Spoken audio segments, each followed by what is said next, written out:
Bismillahirrahmanirrahim. Assalamu alaikum and a very good afternoon. I believe we have had a very long day. I hope we can still sustain the energy to continue with our last and final session this afternoon.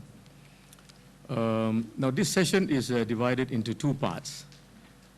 The first part would be to give an opportunity to some members of or representatives of NGOs to air their views on the subject of the Rohingyas.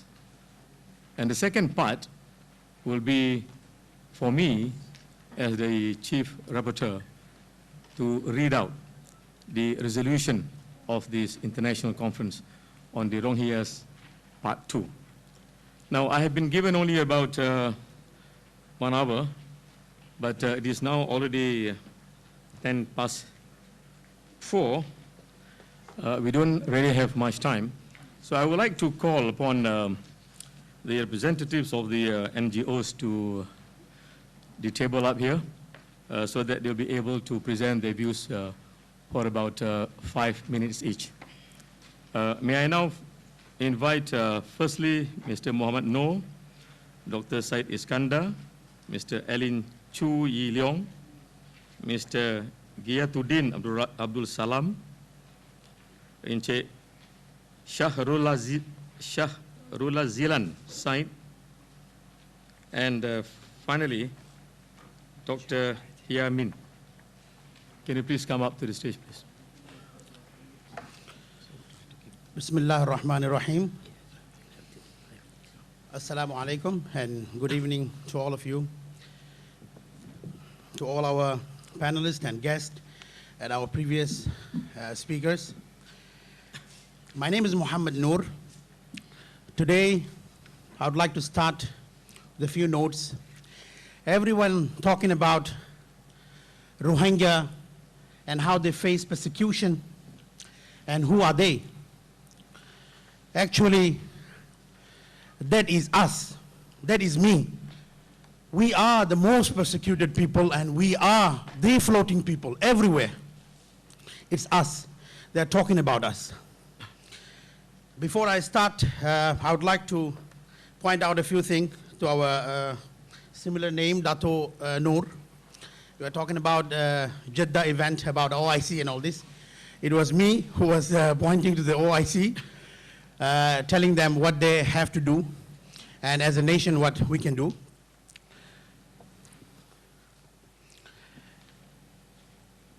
In fact, we became a state-sponsored victim of genocide in Burma, and which is ignored by the ASEAN countries. Today, we are talking about it while people are dying on the sea, while people are floating, while people are rotting. The pictures that you have seen just now earlier from one of our speakers, we have managed to talk to them while they are on the boat. And we have spoken to them how long they have been on the sea and what they have been facing from the human traffickers, the rapes, and so on. And in my note, I would also like to point a few things from our previous speakers, that Myanmar government or the Myanmar-sponsored media has managed to manipulate international media, calling Arakan state into a Rakhine state. Not only that, they also mention ethnic clashes, and they also mention communal violences. There is no such thing called communal violence. There is no such thing called ethnic clash. This is a one-sided attack, that the Rakhine are attacking Rohingya. There's no single Rakhine villages are burned. Their people are not floating on the sea. And they are not fleeing persecution. It is us, it is Rohingya who is fleeing persecution. It is us who is going through all this problem, which has been ignored, long ignored. If I would like to give a brief introduction, or the so-called the dark-skinned people, as they mention in hatred, they always refer, during our conversation in Jeddah also, one of the speakers asked me, how do you feel when Myanmaris or Myanmar Tansin told Rohingya that you are not a Myanmaris? Then I say, yes, we are not Myanmaris. We are Arkanis. It is not that way we went inside. It is not that we went to their house. It is they who went to our home.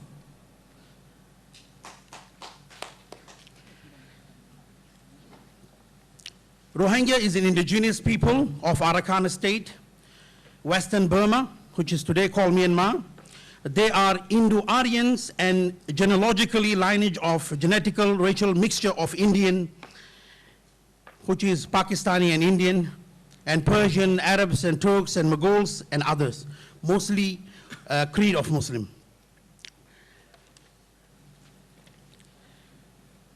The crime against humanity or the genocide, it is not only started during 2012, it is long before. If I may call, before the independence, 1942, there was a huge massacre by the extremist mobs from the state, from the government, killing over 100,000 people. And averagely, every 2 years to 3 years, there have been attacks on the Rohingyas. And coming to one of our speaker about the religious and the resources, that I would like to also express a little bit, that Arakan is facing from a, what we call power shift problem or global power problems. Arakan became geographically very important to many superpowers. And if you look at the map, if I may say, it is the only corridor or the only access to the Indian Ocean for the Chinese or China. And it is a very widely known a Chokpi project called the Shui Gas Project, which is started for the last 5 years until today, that the Chinese government been paying $1 billion every year for the next 30 years in Block A1 and Block A3. There are more than 15 oil blocks in Arakan, and more than that on the shore, offshore and onshore. There are many interests, economical interests being attached from different governments, from different nations, because they are hungry of resources. If we quickly go through why Rohingyas are being persecuted to the extent of the extermination, Rohingya, the word Rohingya, a lot of people ask this question, so we would like to also clarify from the Rohingya why there is a taboo to the Burmese government that the word Rohingya itself is not acceptable. I put it in a very simple form. My name is Muhammad Noor and my father's name is Nur Alam, and he inherits. It is not that he inherits, but he inherits a lot of wealth. And they simply asked me to change my father's name so that I don't get the inheritance. This is one of the reasons that do not accept Rohingya, and it is not a new word for them. Until 1982, they stripped the citizenship of Rohingya from, or delisted Rohingya from the minorities. Before than that, Rohingya was a recognized, for almost 4 successive government recognized them as a citizens of that country. It's only in 1982 they started, or they ripped off the citizenship due to many of the reasons. Geopolitical reason, the land that we have full of resources, gas and oil, and many other natural resources. Because this is not research or on the resources, we have many facts which we're gonna later we're gonna leave this website where we have a lot of findings for a lot of audience and the speakers to go back to and to refer to. The projects that has been carried out in Arakan, the projects that has been going on in Arakan, the money, the amount of money they are making while there is a persecution going on, while there is a crime against humanity. And how much money they are making out of Arakan, and nobody is even there to do anything to them until now. All we are doing is writing condemnation letters and asking them to stop persecution against Rohingyas. I will briefly go through a few suggestions. Then I would like to end so that my other speakers can go through.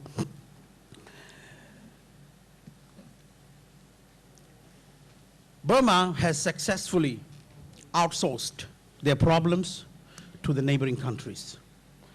If you do not realize it, today Malaysia have to use their own resources, Indonesia is using their own resources, and Thailand they are using their own resources.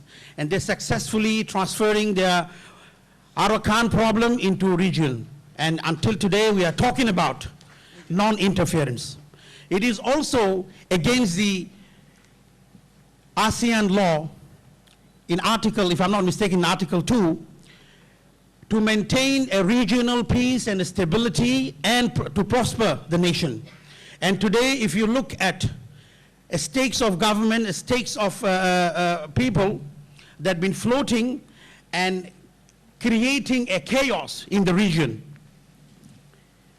And government has not yet taken any measures or measurement to address the root cause rather than talking about the side effects such as the human trafficking and so on.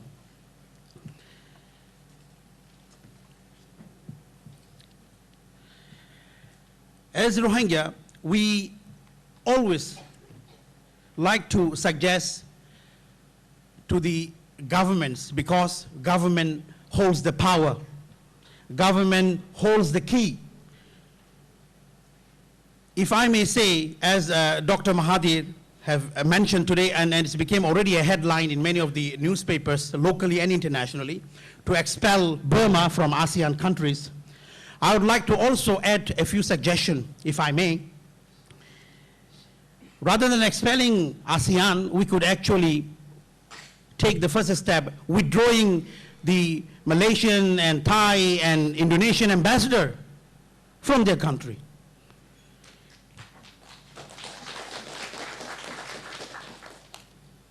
Or freeze the assets of these criminals who are hanging and shopping in the US and in Singapore. Still, they are running, and while people are being killed, their amount and their account is still not been freezed, and they are still making money.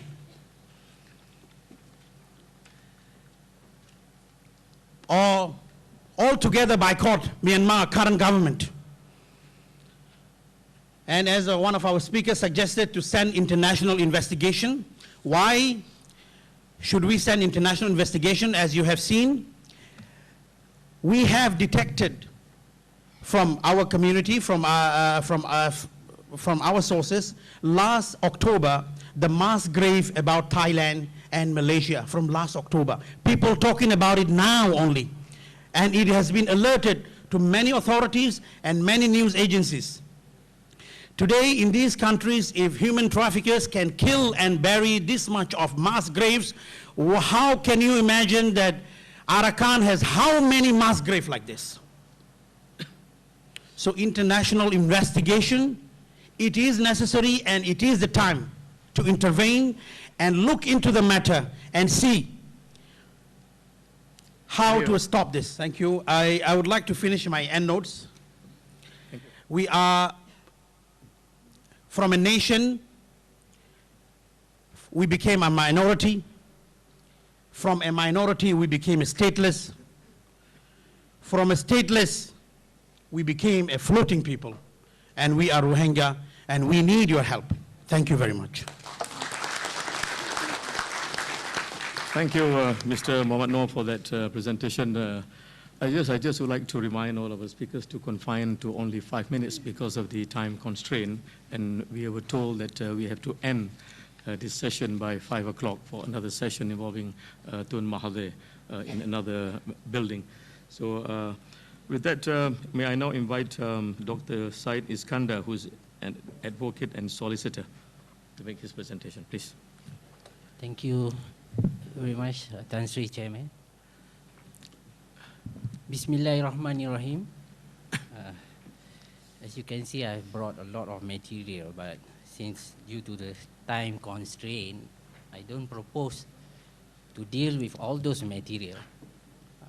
I might spend 5 minutes or less to accommodate with the latest development in this hall. I would like to have this opportunity to congratulate our brother Jason, who gave a superb presentation and painted a very impactful scenario about the whole thing. And I subscribe strongly with Yang Amat Berbahagia Tun Dr. Mahathir on these issues.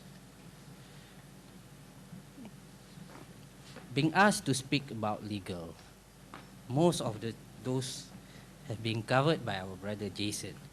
I would like just to pinpoint 1 or 2 issues. Firstly, our brother Mohammad Noor was talking about the regime who was spending money in Singapore and elsewhere in the shopping destinations. This, if we go back to the United Nations charters, we goes back to United Nations conventions, we can narrow it down to money laundering activities. So some sort of action should be taken. If it is in Malaysia, we have a legislation based on the convention, AMLA TFA PUAA, Anti-Money Laundering Act, Anti-Terrorist Financing Act, and Unlawful Proceeds Act, which was passed based on the United Nations Convention. Basically, we simply copy and paste. There are some issues about copy and paste to the extent that we should be relooking at this particular act. Some of the particular issues, particular section is taking away the basic right of the accused person. We should be given providing equal rights to the accused to defend themselves. But most of these rights have been taken away in AMLA. So what our brother Muhammad Noor was saying was quite important. Another issue was that Malaysia has not yet ratified these 1951 conventions and the 1967 protocol. Even though we have yet to ratify, we have ratified UN Convention for Women and UN Convention for Child. So child and children and women are actually safeguarded through in this manner. One more issue that I would like to highlight is that regarding the genocide convention, we have actually ratified it with reservation, and Myanmar has ratified without reservation. So why can't they be prosecuted at the International Criminal Court,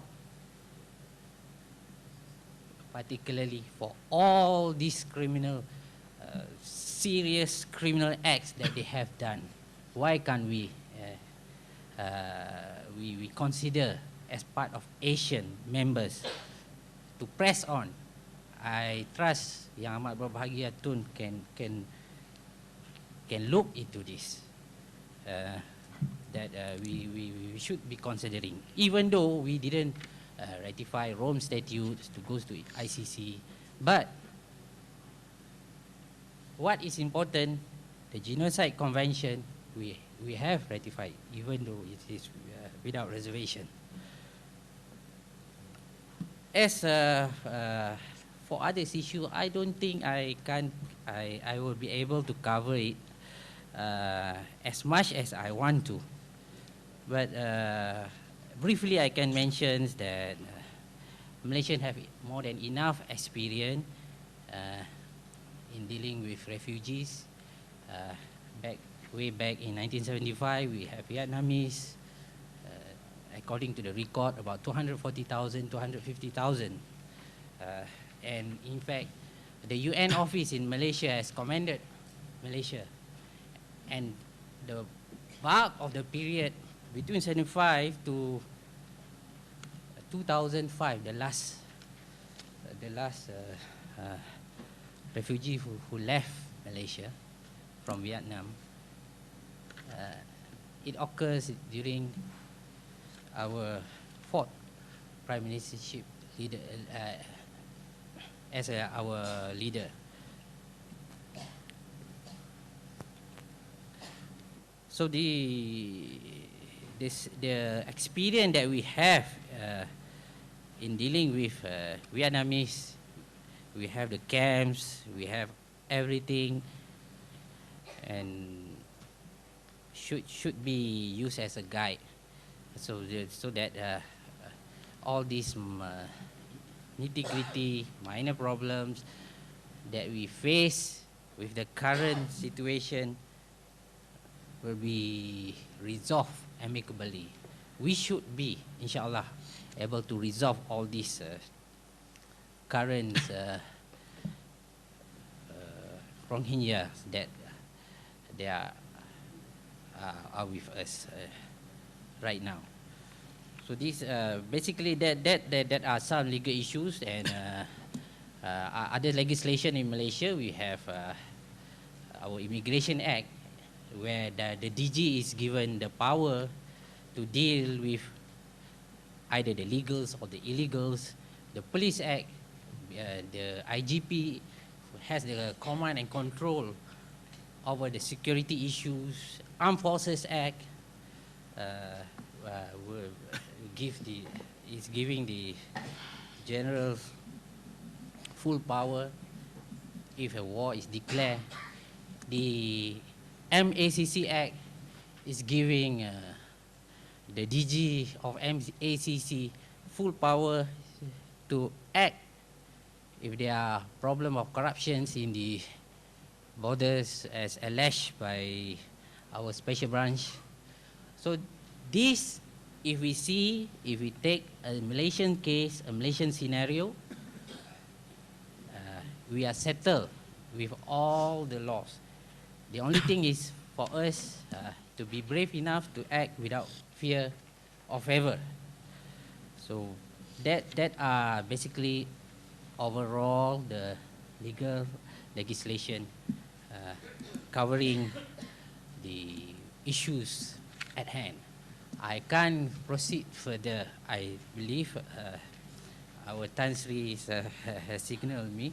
So I end this short and brief presentation with, inshallah, if we are committed to this cause, inshallah, Allah will help us. Doesn't matter whatever our religion is. Assalamualaikum warahmatullahi wabarakatuh. Thank you very much, Dr. Said Iskandar. I'm fully aware that there's so much to say about this subject, but we have our limitation. Our next speaker, my Ellen Chu Yi Leng, she's from the Chi Hui Tang Association. Please, you have the floor. Thank you to the Chief Rapporteur. Good afternoon, distinguished guests, ladies and gentlemen. Can you hear me? All right. It is our pleasure today and honor from Persatuan Pengajian Agama Cihuitang, Kuala Lumpur. I'm Eileen, representative. Here to be with you in such a distinguished and influential conference today.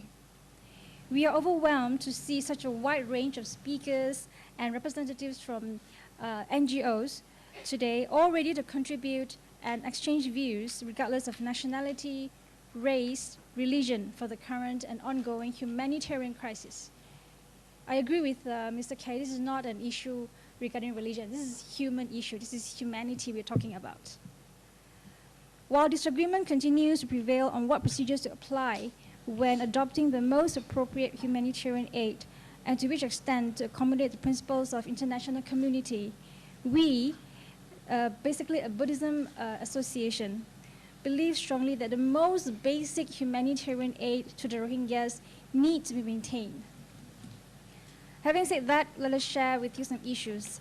I'm going to keep this really quick.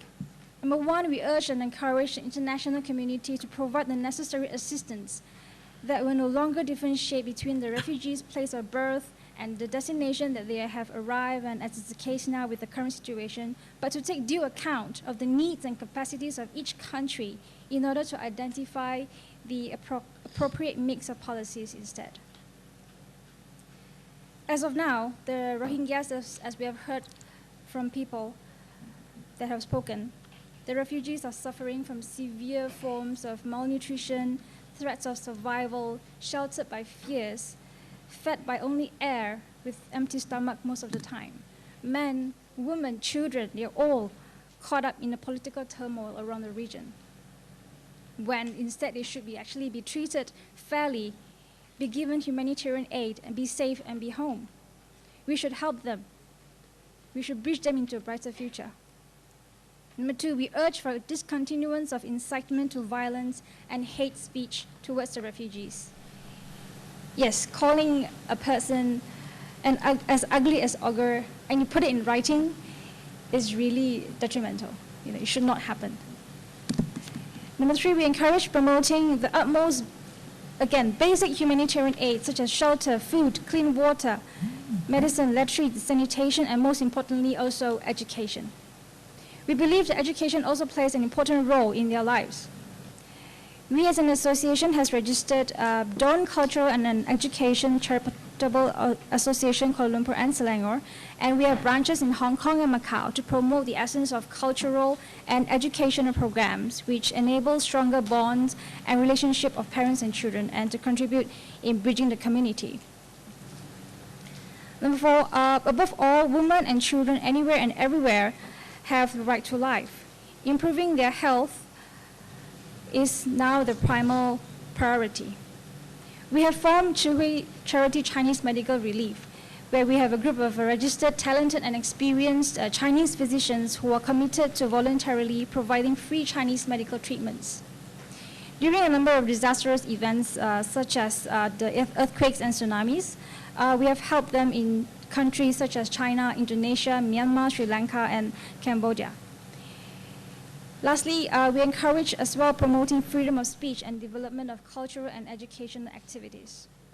We have also further formed earlier Chihui caring centers and also Chihui youth camps in order to groom and nurture quality volunteers to provide and support orphanages and old folks' home. We are doing everything we can. We believe this great conference will provide valuable input and support, and I look forward to the resolutions to be read by Chief Rapporteur. And we thank you for your attention, and we wish you a very good day. Thank you, Maylin, for keeping to the time. Let me now invite Mr. Giyatuddin Abdul Salam. Bismillahirrahmanirrahim. Assalamualaikum warahmatullahi ta'ala wabarakatuh. Thank you very much, Mr. Rapporteur, all the distinguished guests, civil societies, NGOs, my colleagues. I was actually reluctant to come to the stage after listening to what Mr. Jason said, referring to the letter written by Burmese official from Hong Kong, But his conclusion actually encouraged me to come over, seeing that he had successfully disqualified the content and the intention of the counselor from Burma. That made me appear before you. Thank you, Mr. Jason. Here, just to share a few points, not to overdwell due to the lack of time. I just want to remind us that the name which we have deliberated on was actually taught to our great father Nabi Adam by Allah subhanahu wa ta'ala. If we go back to the Surah Alaq, Allah subhanahu wa ta'ala has taught Nabi Adam all the names on this earth. I assume that Allah also had taught him our name Rohingya. That is a divine authority that we have. We don't have to care what Burma says. I call it Burma because I was born in that country when it was called Burma, not Myanmar. I think I do have that right to do so. My second point is, on page 3 of resolution, it was stated that United Nations Security Council is called upon to send an investigation team instead of the term of sending peacekeeping force, international peacekeeping force. Why it is not peacekeeping force? And that is my point and question too. What we actually need on the ground today is international peacekeeping force, not investigation force. You may differ with me. I do say so based on the reality on the ground, as Brother Muhammad Noor has shared it, and the NGOs on the ground who have been chased out, who are still on the ground, can share what is happening today there. We don't need that, I believe, because Burma had sent an international international teams with the national investigation team too in 2012, which produced no result at all. I don't know whether there was any result, but to our information, it did produce nothing. So I believe sending, again, another investigation team will just burn our very scarce time to save the life. It is too late for us. But what we need is international peacekeeping force. If it is not international under UN, we could make it from ASEAN peacekeeping force if they have it.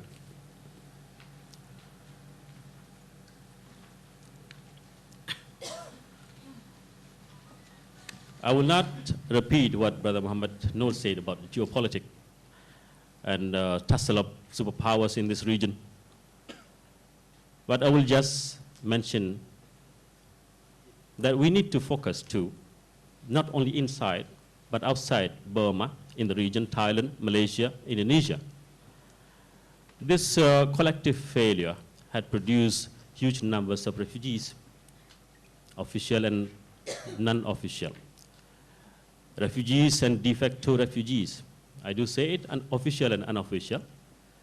UNHCR in Kuala Lumpur will give us the figure of about 45,000 recognized official refugees, where we do have more than 80,000 Rohingya refugees bona fide, unregistered by anybody, including UNHCR. I do not know we have any representative from UNHCR here.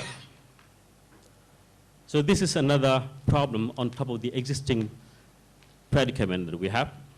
What we are going to do with this huge group of population, whom I do, with my colleagues' help, serve daily in Malaysia, Kuala Lumpur, 6 days a week. We do serve them. We do attend to their needs. We do provide counseling. Of course, we do not get media attention, neither from Rohingya media nor international. We don't like it too. What we are more concerned with is work and work. I do work for almost 19 hours a day since 2012 for these people. And I would commend our colleague who touched on the education. So the need for the education of the kids, children in this region is very much crucial, which we have been somehow overlooking. when everybody is focusing inside Burma, some have been trying to save their investment opportunities. Some have been trying to get international recognition and some diplomatic mileage and leverage by making use of this issue.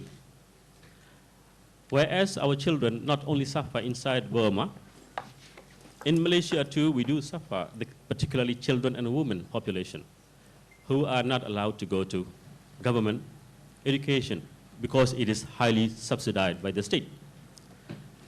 And some of the workable, tangible, viable solutions must be drawn for the children particularly. Elderly persons, I'm talking about from the range of age of 97 years that I have personally attended to, who ran from Sittwe to this country, and they still managed to survive. But when it comes to children, 25 years ago, I have given names to some of the children born to my friends. Because of the friendship, they requested me. I give names. These children supposed to be serving the society here in this country. They are not supposed to be social liability. But very sadly, after 25 years, when I meet these children again, and they are in the list of the National Police, watch list, blacklist, all kind of name that we may give them, just because they were not allowed to go for education. They were deprived of their education. And the crime rate among the Rohingya community in Malaysia is very good with the police headquarters. I do not have the right to expose it, disclose it. And this is very much detrimental to this nation, which is hosting us, providing us affectionately everything. And I'm really in fear of the future explosion in this country by the Rohingyas, whom we feed. They might be biting the hand of this country. By our own doing, is not others. Then our proposal to the Interior Ministry as well as Foreign Ministry last 2 days ago was that to allow these children to enroll into the national institutions with the payment coming from either OIC or NGOs or any other institutions who have been caring for education. And I believe from our record that there are so many schools and educations unsupervised, unmonitored by the government agencies. So they do not have standardized, uniformed education system for the Rohingya children in Malaysia. And this is actually damaging them again by not preparing them to be marketable in the future and today. And we do not know, as conclusion have been made, that no one has any ray of hope for this predicament. And it's really subjective that how many years these children will remain here. And next 15 years, an infant today will be a teenager. And you can name it under laws, elements, destructive elements, can easily exploit this population. They are doing too. Can you? In doing that, we have the special envoy to OIC, Yang Berhormat Dr. Syed Hamid Albar. I think he's busy somewhere else today in London. Could be very much resourceful person with the help of Yang Berhormat Tun Mahathir Mohamad to coordinate and articulate in formulating future program for the Rohingya children in Malaysia, Indonesia, and Thailand. But it is coincident that we are now nameless. We have been made stateless, stateless. We are not stateless. We have our own state, which is Arakan, which was Islamic state in 14th century to 15th century. And we have our own name, but we are made to lose our name. And the same fate is befalling on the other ethnic minorities in Burma. I do not only speak for the Rohingyas. I do share, we must share, and we do share for the rest of the ethnic groups in Burma who have been suppressed and colonized, who need to be decolonized again one day. So we reach Indonesia. Now they are preparing to give an unnamed land island for the unnamed Rohingyas. Inshallah, we will make this Indonesian island a Rohingya island. Thank you very much. Assalamu alaikum warahmatullahi ta'ala wabarakatuh. Well, I wouldn't want to give any comments on that, but I think the last point was quite interesting for Indonesia to take back. If there's an Indonesian representative here within the auditorium. Thank you very much for your statement. Let me now welcome Encik Shahrul Said.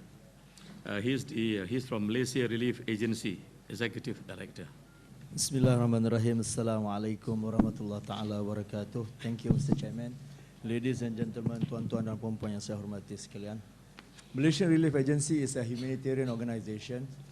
We are not any affiliate with any what we call organization who involved in politics or things like that. We are basically a truly humanitarian organization. So what we will share today is basically humanitarian aspect. Okay, we had been working in Arakan, especially in the town of Akyab, Situe, since 2012.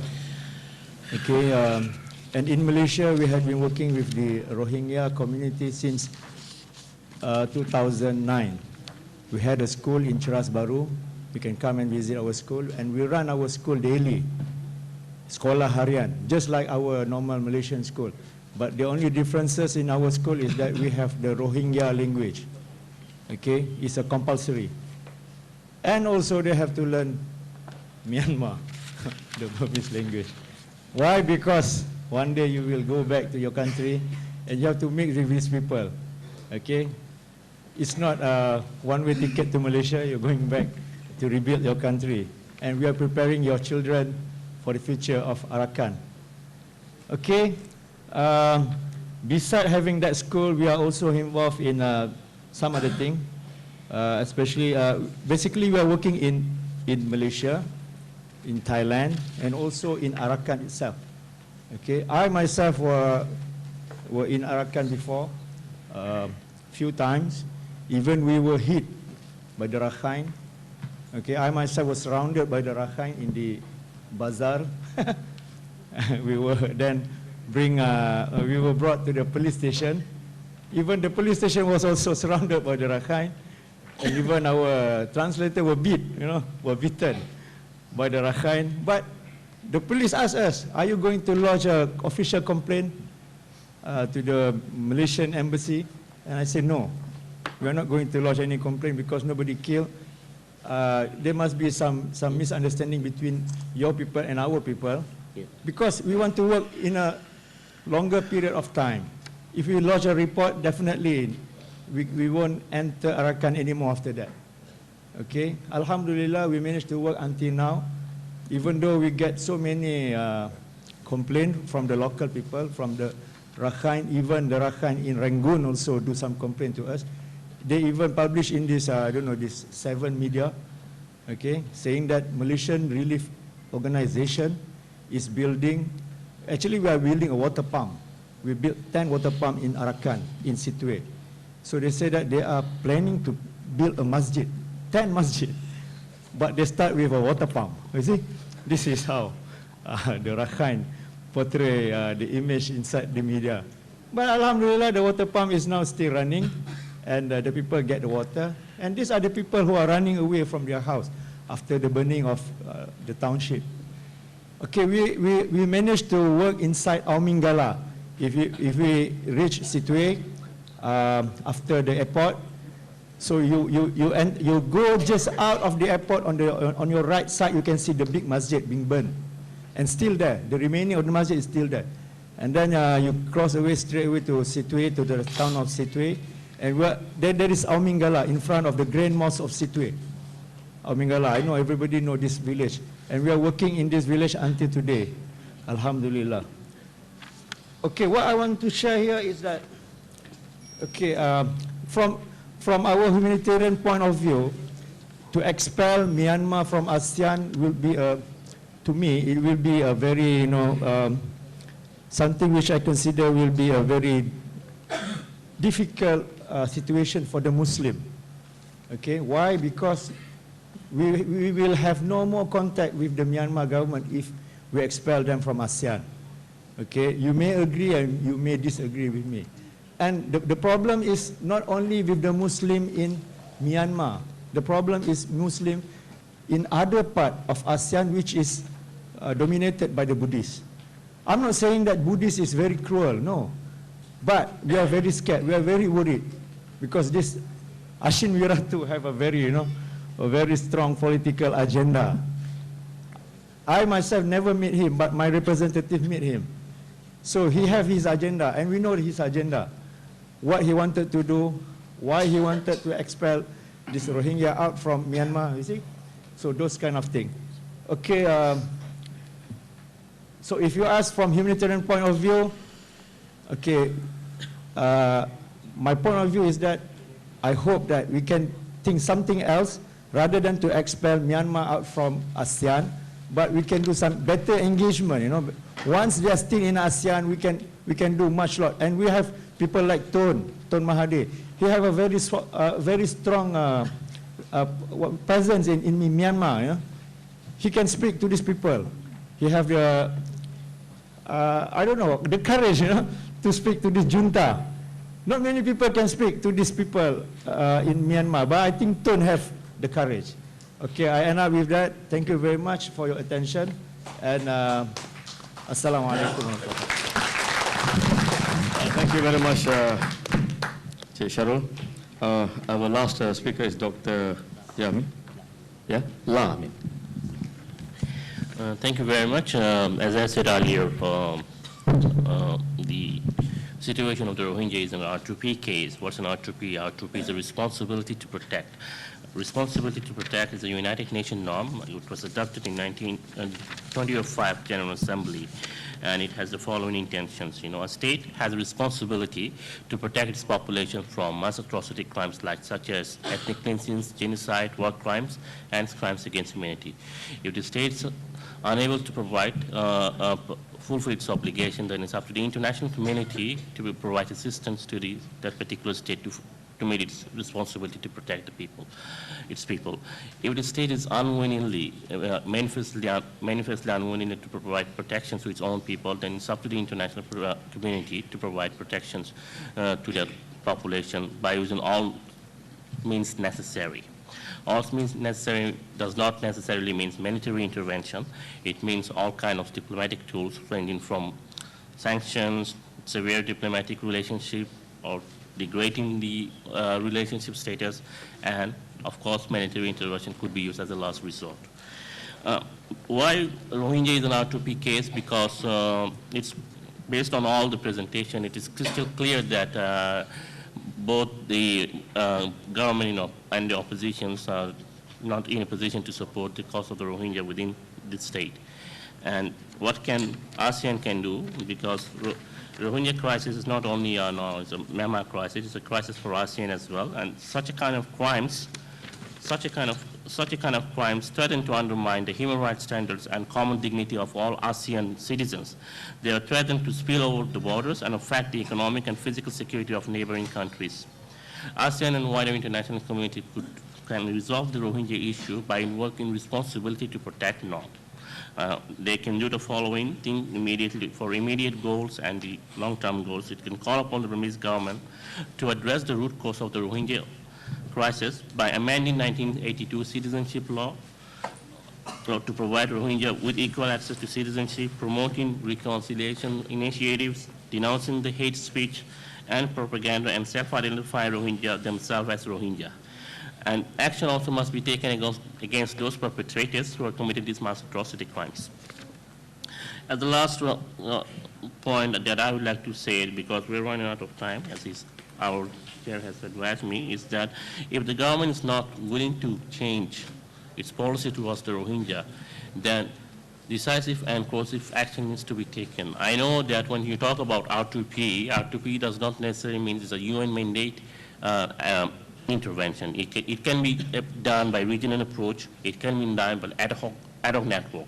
There's a lot of cases, if you see through the international affairs, a lot of incidents in the international affairs has been shaped or has been resolved through R2P norm. Thank you very much.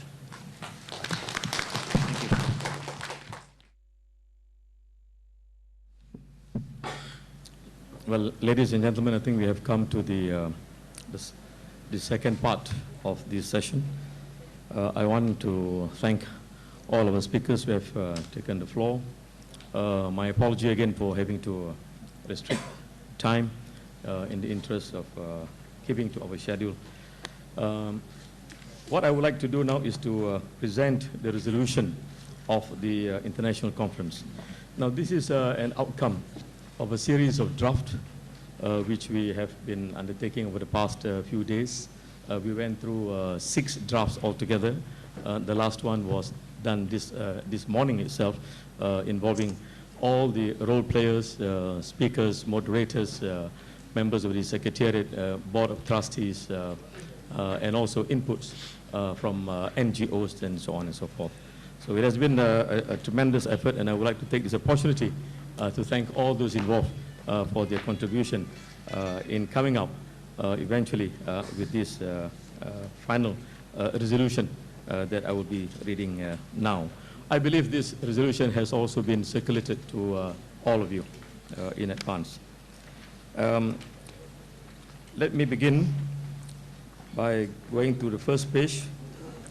The International Conference on the Plight of the Rohingya, Part 2, Crime Against Humanity, was convened by the Perdana Global Peace Foundation in Kuala Lumpur, Malaysia on 12 June 2015. The conference was attended by participants comprising representatives from the diplomatic corps, international organizations, human rights groups, academia, civil society, non-governmental organizations, and media, as well as leaders of Rohingya organizations. The Honorable Tun Dr. Mahathir Mohamad, the 4th Prime Minister of Malaysia and President of PGPF, delivered the keynote address. Other prominent speakers were as in the appendix attached to the resolution. We, the undersigned, having regard to the resolution issued following the convening of the International Conference on the Plight of the Rohingya solution by the PGPF on 17 September 2012, gravely concerned with the systematic human rights abuses perpetrated in Myanmar as constituting crimes against humanity, including genocide and a modern form of apartheid, causing the current exodus of thousands of Rohingyas from the country. Observing with concern the failure of the government of Myanmar to resolve the Rohingya issue, including by failing to actively and comprehensively promote and support reconciliation between communities in the Rakhine state of Myanmar. Mindful of the irregular migration, smuggling of migrants, and trafficking in persons via land and sea involving vulnerable groups, including women, children, and unaccompanied minors from Myanmar.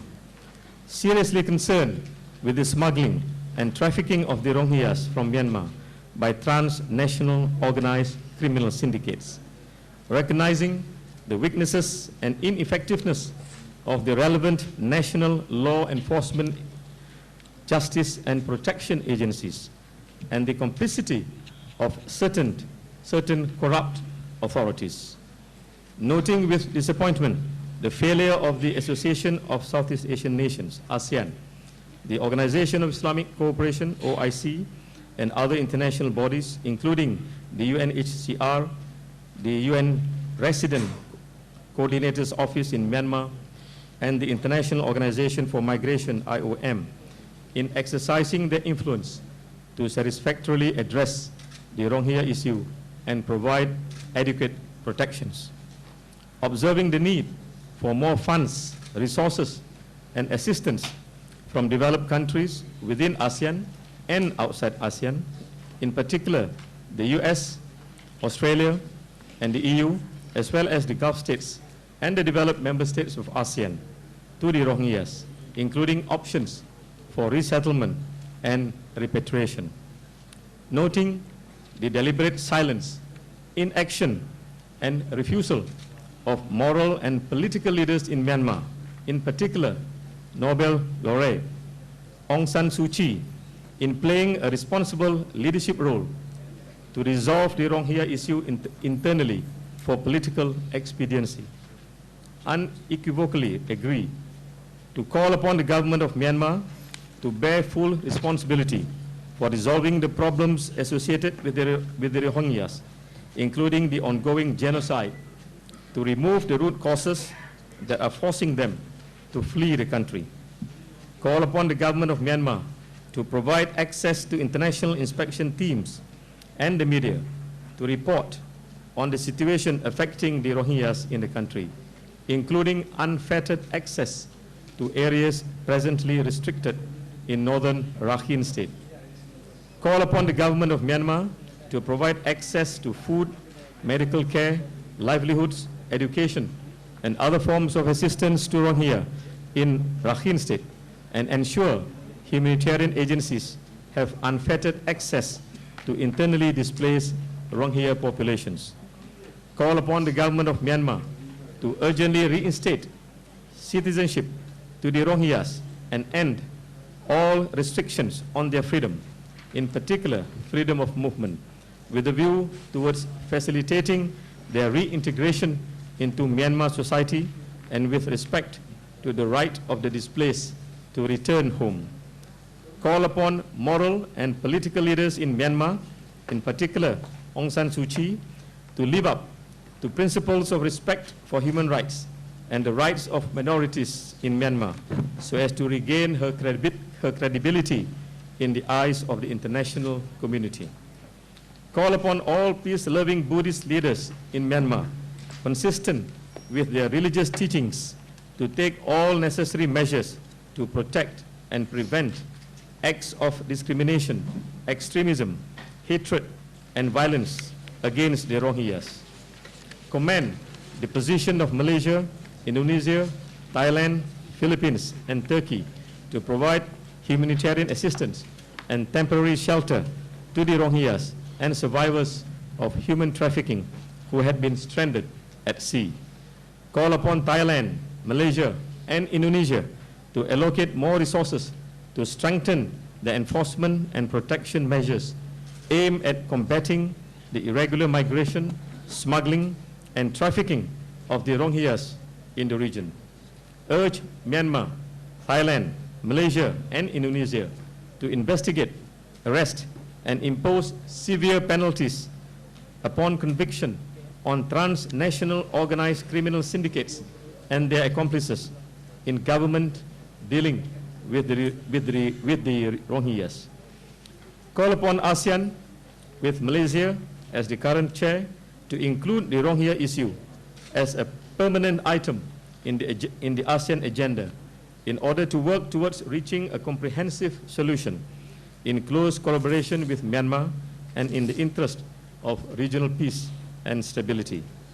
Call upon developed countries, including the US, the EU, and Australia, and the developed member state of ASEAN, as well as international organizations, including the OIC, to provide direct socio-economic assistance to the Rohingyas in Myanmar as a way of discouraging them from leaving the country.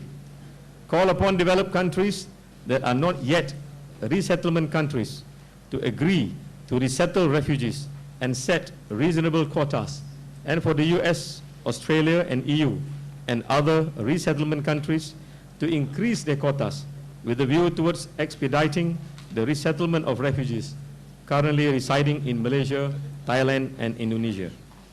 Call upon all countries to open up opportunities for Rohingyas to be resettled in third countries, to provide local immigration and possibilities for voluntary repatriation.